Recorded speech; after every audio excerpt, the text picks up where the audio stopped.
Sittin Türk efendim bu olsa bir Uygur'un lideri, Uygur işengen bir siyasi lider. Doğu Perinçek olsa bu bir siyasetçi, o bir özgürçlük bir lider. Bu siyasi rehberler arasında birisi tanqid boludu.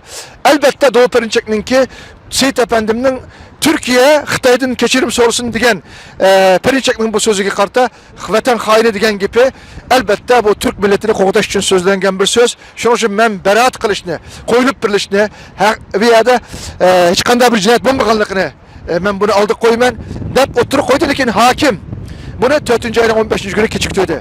Assalomu alaykum. Bugun biz Doğu Perinçek'ninki bu töhmet ve beddamlarga qanday tadbir çağrışıltımız. Bu nimani maqsad qilmoqchi? Bunun maqsadi bilan kimga xizmat qilyapti degan savolga bir javobim. Bu Xitoy kommunistlarininki plani ve suiqastlari bo'yicha, shu yo'l-yo'riq bo'yicha Uyg'urga har xil töhmet, beddam ve suiqastni tayyorlayapti. Bugün Uyg'urga qilgan bu töhmetlarininki neticesinde misal en ahir Suriye'deki 30 bin Uygur Türk askeriga ok çıkardı, Türkistanlık Türk askeri ok çıkardı degan fitne. Hazırki günde Xitayning Türkiye'deki Uygurlarını qaytırış planıga bir ul silinip Şunun için ben şu vaxtda derhal bunu sot koyup, magepnin asası yok. Birincisi Suriye'de 30 bin şarkı Türkistanlık yok.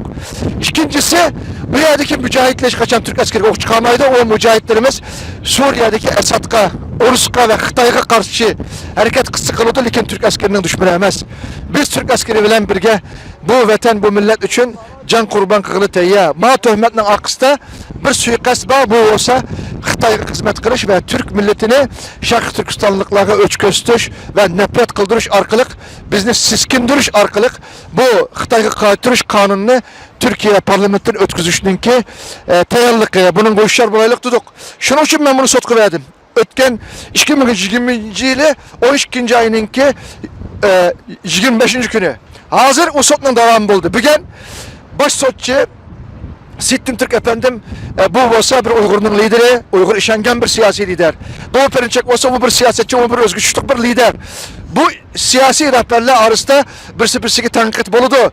Elbette Doğu Perinçek'ninki Seyit efendimnin Türkiye Xitaydan kechirim sorusun degan Perinçek'nin bu sözüge qarta vatan haini degan gibi elbette bu Türk milletini qo'g'dash uchun so'zlangan bir so'z. Shuning uchun men baraat qilishni, qo'yilib birilishni bu yerda hech qanday bir jinoyat bo'lmaganligini men buni oldi qo'yman deb o'tirib qo'ydi, lekin hokim buni 4-oyning 15-kuni kechiktirdi.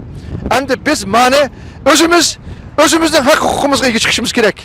Şunun için Türkistanlık kırındaşlarım hiç olmazsa özünün vicdani, imani, milli mesuliyetini bir kişilik burçuna ada kılsın. Çünkü bu dava yalnız bir kişinin davası emez. Biz imanımız bilen, vicdanımız bilen samimi birleşken külümüz çokum Allah özününki vədisini orunlaydı. Allah'ın bileydi. İki benden men için bir yak gelse, üçüncüsü ben bolumen degan Allah bizni hiç kanday yerde mağlup kılmaydı, resva kılmaydı.